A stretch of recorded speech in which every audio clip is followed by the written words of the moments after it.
মানুষ মৃত্যু বরণ করে ফেলে কবরের মধ্যে শোয়া দেওয়া হয়, ওই মানুষটার মতো এতিম মানুষ পৃথিবীর বুকে আর কেউ নাই।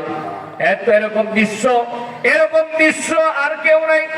আল্লাহ নবী সাল্লাল্লাহু আলাইহি ওয়াসাল্লাম বলেন, ইদা বুজিআল মাইয়িতু ফি কবরিহি জাআল কুরআনু ইনদা রাসিহি, যদি ওই মৃত ব্যক্তি কোরআনওয়ালা হয়ে যায়, আল্লাহর নবী বলেন, ইদা বুজিআল মাইয়িতু ফি কবরিহি, যখন মৃত ব্যক্তিকে কবরের মধ্যে শোয়া দেওয়া হবে, ওই ব্যক্তি যদি কোরআনওয়ালা হয়, জাআল কুরআনু ইনদা রাসিহি, মাথার দিক থেকে কোরআন এসে কবরের মধ্যে হাজির হয়ে যাবে।